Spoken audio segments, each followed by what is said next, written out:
Muy bien, el informe de la CNN sobre la salud del Papa.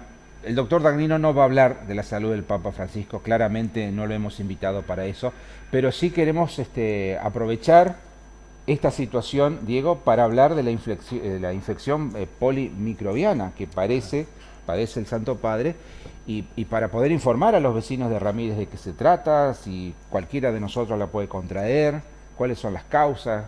¿Cómo estás, Diego? Gracias por Hola, venir. ¿qué tal? Buenas Un noches. gusto, ¿Cómo están? bienvenido. Gracias por invitarme. Un placer. Eh, bueno, como la verdad que el nombre, como decíamos hace un ratito nosotros hablando atrás de cámara, el nombre es bastante sugestivo. Poli, muchos microbios. Las infecciones polimicrobianas ocurren a veces, no siempre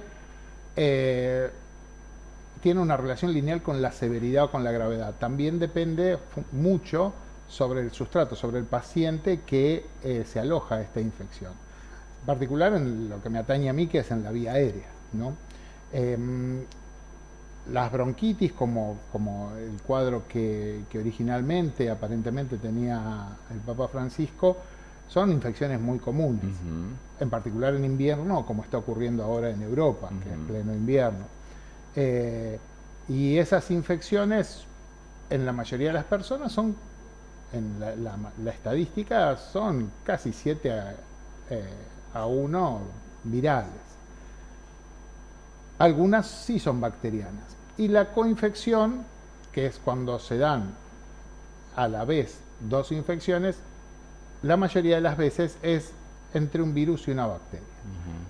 Sí es cierto que en ocasiones puede ocurrir entre dos bacterias y en realidad, como todas las infecciones respiratorias, tiene tanto que ver esto como el paciente el que se enferma. Las infecciones respiratorias, aunque sean provocadas por un solo virus, caso influenza, caso sincicial respiratorio, si afectan a un bebé menor de 6 meses o afectan a una persona de 88 años, como el Papa Francisco, son más severas que si afectan a un niño más grande, a un adolescente o a un adulto sano. Si además una persona de edad media o un niño o un adolescente tienen una enfermedad de base que predispone a complicaciones, esta evolución es mucho peor. Hay enfermedades respiratorias que favorecen la presencia de muchos gérmenes. Incluso la presencia de gérmenes que no son ni virus ni bacterias, como pueden ser las micobacterias. La más conocida es la de la tuberculosis, pero existen micobacterias no tuberculosis, o incluso la presencia de hongos. Hoy escuchaba, cuando venía de Paraná en el auto, escuchaba en la radio, justo pasaban así de último minuto el último parte que tenía el informe tomográfico. Exacto. Y hablaba de una neumonía, es decir, de una neumonía bilateral, exactamente. ¿Esto es consecuencia de la infección? A veces una bronquitis puede avanzar a una neumonía. Para imaginárselo, esto es voy a ser muy rudimentario. La vía aérea, en su forma externa, es como un árbol puesto al revés. Un tronco que se divide en dos ramas y esas ramas se van bifurcando en ramitas cada vez más finitas hasta llegar a las hojas. En nuestra vía aérea esos troncos están huecos porque en realidad son un sistema de circulación de aire y también de excreción de moco. O sea, los bronquios son tubos, cañerías, por donde se mueve el aire y por donde sale el moco. Y en el extremo de esa cañería hay áreas ciegas que tienen formas como globitos, en racimos, que se llaman alvéolos, que es donde se cambia el oxígeno por el dióxido de carbono y el oxígeno pasa a la sangre, en esa estructura, digamos, terminal de la vía aérea. Las bronquitis son infecciones que se alojan en el sistema canalicular, en la tubería, es decir, en los bronquios. Las neumonías son infecciones que se alojan en los extremos, en los alvéolos. Es la ocupación por material purulento, por pus, de esos espacios alveolares donde termina la vía aérea. Entonces, hay veces que la mala evolución de una bronquitis puede terminar en una neumonía, como puede ser de inicio una neumonía. No siempre es una cosa lineal que ocurre una tras de la otra. La mayoría de las bronquitis terminan siendo solo bronquitis, muchas neumonías inician siendo solo neumonías, y ocurre en un porcentaje bajo que algunas bronquitis pueden terminar complicándose en su evolución con una neumonía. Ahora, doctor, el paciente va teniendo algunos síntomas previos a llegar a esta situación extrema, ¿no? Digamos, si llegamos a la bronquitis, o peor aún, a la neumonía, es porque no hemos realizado un tratamiento para evitar llegar a esa situación. ¿Vos te acordás que el primer diagnóstico que se hablaba en los primeros partes era una bronquitis persistente? Y una bronquitis persistente, ¿cuáles son los síntomas de la bronquitis? Todos los conocemos. Tos con catarro, fundamentalmente eso. A veces puede haber fiebre y a veces puede no haber fiebre, pero los síntomas más importantes son la tos con el catarro, que se acompañan a veces de dificultad respiratoria, de dificultad para ventilar, y en las personas predispuestas o con alguna enfermedad de base pueden acompañarse de obstrucción bronquial, como en el caso de los asmáticos, por ejemplo. Cuando esta tos con catarro no se interrumpe en ningún momento más allá de 3 semanas, se la llama bronquitis persistente. Es un término acuñado para diferenciar otra enfermedad que se llama bronquitis crónica, que es otra entidad que es parte de lo que se llama enfermedad pulmonar obstructiva crónica, que se define por tos con catarro más de 3 meses durante 2 años seguidos. Esa es la definición de bronquitis crónica, que es otra enfermedad. Pero yo estoy bien, empiezo a toser, esa tos se me pone cada vez más catarral, más cargada, el moco está suelto, dice la abuela, suena burbuja, y eso persiste más de 20 días. Claro. Eso se llama bronquitis persistente. Y ahí más del 90% suelen ser bacterianas. Cuando yo tengo enfermedades predisponentes, esas bacterias pueden ser más agresivas, es más fácil la coinfección, que es cuando conviven 2 gérmenes, ya sean virus y bacterias, bacterias y bacterias, bacterias y hongos, y la evolución también se condiciona y puede ser peor.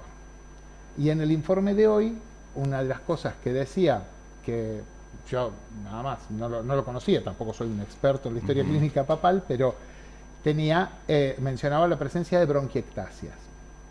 Y las bronquiectasias son bronquios, esos cañitos, uno se tiene que imaginar una cañería de la casa. Cuando el cañito es bien liso y tiene una forma bien simétrica y parejita, el agua corre fácil por ahí. Si ese caño está todo deformado, en vez de ser cilíndrico perfecto, es en una parte más gruesa, en una parte más finito, en una parte en vez de ser recto está medio dobladito, y las paredes por ahí en una parte son más gruesas y en otra parte son más finitas y está todo deformado, el agua por ahí no corre. Y ahí va a haber lugares donde esté más dilatado, donde el agua va a tender a estancarse. Bueno, lo mismo pasa con los mocos en las bronquiectasias. Las bronquiectasias son bronquios que no tienen la forma normal, que facilita la circulación de aire y de moco, sino son bronquios deformados. ¿Eso ocurre con la edad? Eso ¿Afecta mayormente a las personas mayores? Eso es más común con la edad, pero también puede ser consecuencia de infecciones que fueron muy agresivas con la vía aérea, consecuencia de la exposición al humo del tabaco muy frecuentemente, consecuencia de otros tóxicos ambientales o de otras enfermedades, como a veces el reflujo gastroesofágico, la aspiración crónica de contenido digestivo, enfermedades del metabolismo como los déficits de alfa-1 antitripsina y aparecen también con la edad. Y también se ven en esta que mencionábamos hace un ratito, la bronquitis crónica. Pero estos bronquios, cuando están así deformados, tienden a acumular moco, y ese moco que queda como estancado, para entenderlo fácil, como cualquier líquido que se contamina, que se estanca, se contamina. Si uno se va de vacaciones y deja la palangana en el patio con agua, cuando vuelve nunca está para tomar el agua. O está turbia o está verde con olor a podrido, pero para tomar nunca, porque está contaminada, porque no circulaba, estaba estancada. Cuando hay secreción que en algún lugar de la vía aérea se estanca, como puede ocurrir en estas estructuras, estos bronquios deformados que se llaman bronquiectasias, se contaminan con bacterias y fácilmente aparecen.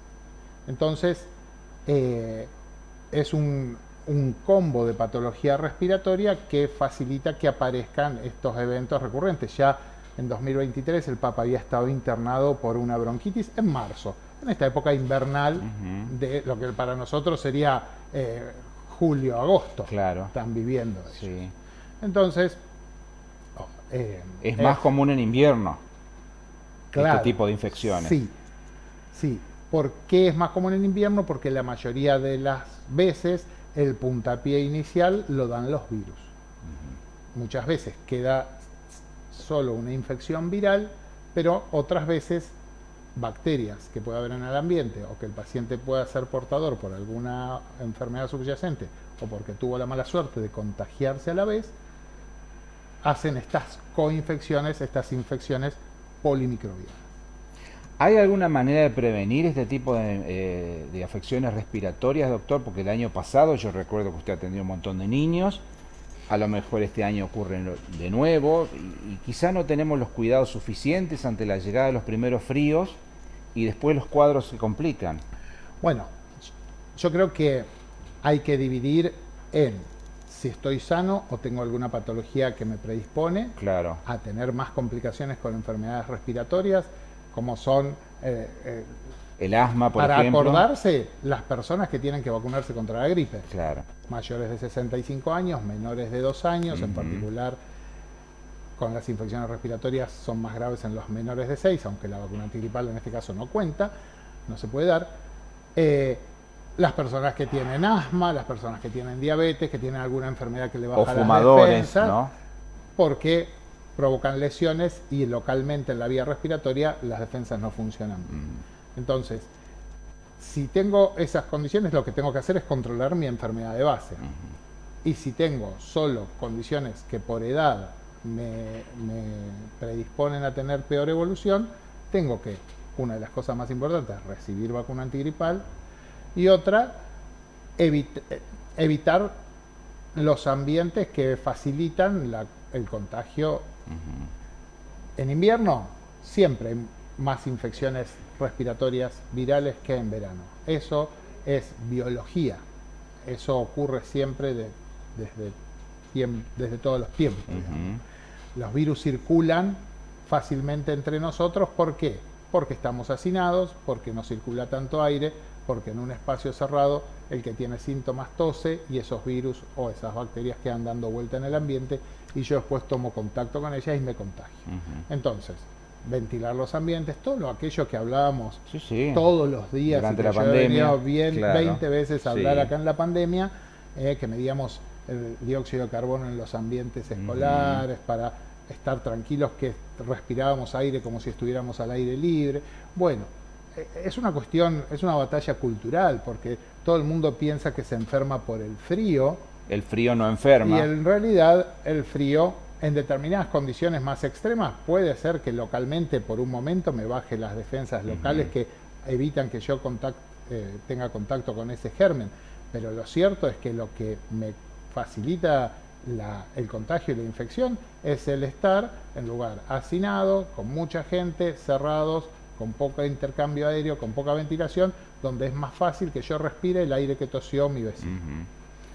Es muy molesto para el paciente, ¿no?, transitar por un estado de este tipo.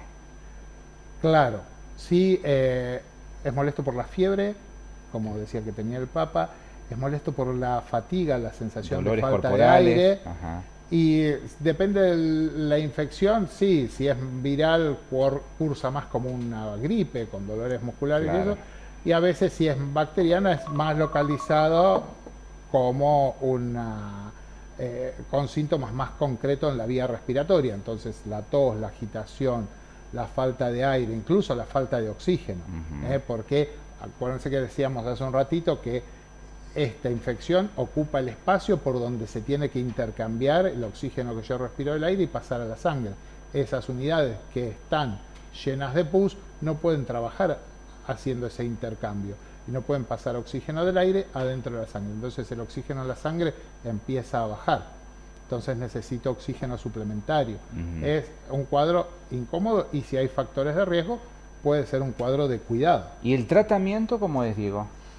El tratamiento, y depende de lo que estemos hablando, si es un cuadro de una bronquitis aguda en un paciente sano en pleno invierno, tratamiento de sostén, bajar la fiebre, que esté cómodo y controlar que no tenga síntomas asociados como puede ser la obstrucción bronquial, que requieran un tratamiento aparte, pero por la infección en sí misma, como te decía, 70% infecciones virales no deberían recibir antibiótico, aunque muchas veces lo reciben.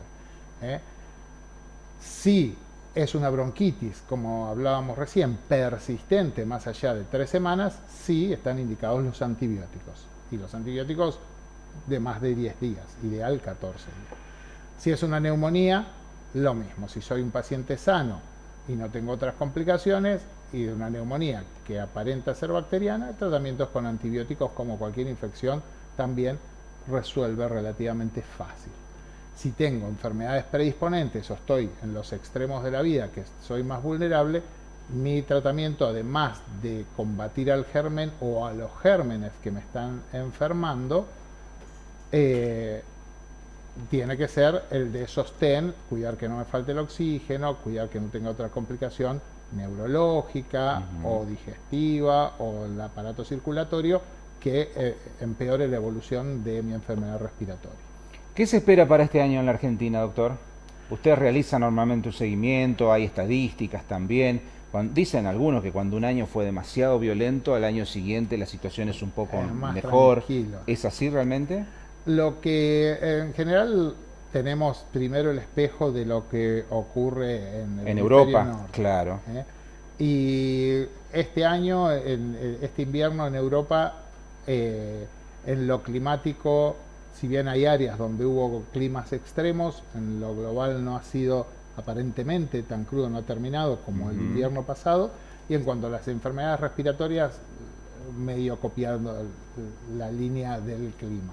No hay alertas, como a veces surgen con epidemias de sincicial respiratorio, en particular el caso de los chicos, o gripes de mala evolución, o gripes que tienen riesgo de ser pandémicas. No hay alertas significativas en ese sentido. Así que esperemos que nos portemos bien también nosotros.